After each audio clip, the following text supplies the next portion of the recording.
For literally thousands of years, mathematicians had this one really powerful belief, that for any polynomial equation, no matter how complicated it looked, there had to be a formula to solve it, a single, universal key. Today, we're diving into the dramatic, centuries-long hunt for that key, and the shocking discovery that, for some problems, there isn't one. So let's start with a question that totally flipped mathematics on its head. What if some problems are just unsolvable? Not because we aren't clever enough to figure them out, but because a simple, neat formula is literally impossible. This isn't just some late-night dorm room question. It's the real beating heart of a 500-year-old mystery. For the longest time, a huge part of algebra was basically just a hunt for formulas.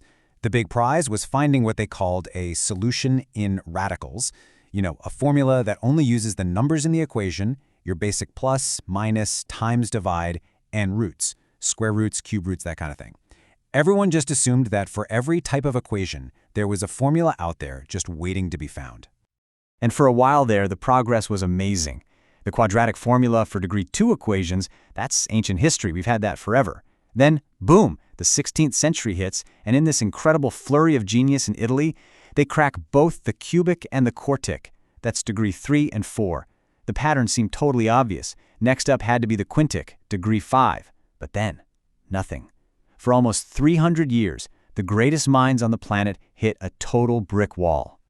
To really get why they got so stuck, we've got to rewind a bit and look at the cubic. Because yeah, they solved it, but the solution itself was a huge warning sign. It was an absolute monster, a massive jump in complexity from that nice, elegant quadratic formula we all memorized in high school. And you can kind of see this complexity with your own eyes. A quadratic gives you that simple, symmetric U-shape, a parabola. But a cubic graph, it's got this extra wiggle, this twist in the middle where the curve changes direction. That little twist in the picture was a hint at the algebraic nightmare hiding underneath. And the formula itself? Oh man, the equation you're looking at isn't even the full solution. That's just one of the steps along the way. The actual formula is pages long, and what's really wild is that it forces you to use imaginary numbers, even when the final answers are all perfectly normal real numbers. It was a total mess, and you just had to think, if degree 3 is this bad, what on earth is degree 5 going to be like? This is where the whole mood starts to change. People were getting frustrated. And when a guy like Carl Friedrich Gauss, who is on the Mount Rushmore of mathematicians, says something like this, you listen. He was basically saying what others were afraid to admit. Maybe we're not just missing the formula. Maybe there is no formula to find. And that brings us to the quintic wall, the degree 5 polynomial. This was it. This was the problem that shattered the pattern and forced everybody to rethink what it even meant to solve an equation. So what exactly is a quintic equation? It's just any polynomial where the highest power of x is 5. For 300 years, the big challenge was to find one single formula that could solve any quintic you could dream up, no matter what those coefficients, the a, b, c, and all that, happened to be. And here it is, the gut punch that changed algebra forever. On one side, you have the hope, the dream of another beautiful universal formula. And on the other side, the cold, hard reality. No, general formula exists. It's not that we haven't found it yet. It is mathematically impossible for one to exist.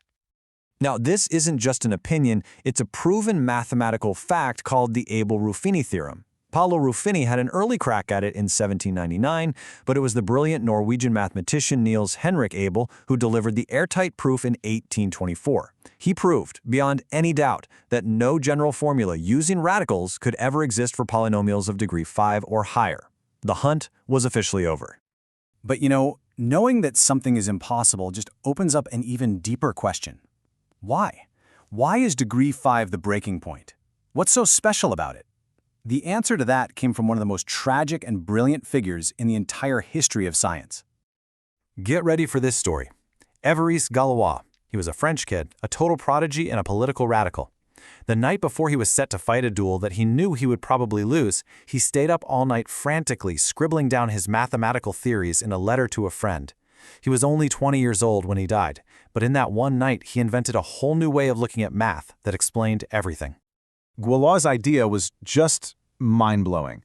He realized that every single equation has a hidden structure, a kind of symmetry group that describes all the ways you can shuffle its answers around without messing up the fundamental relationships between them.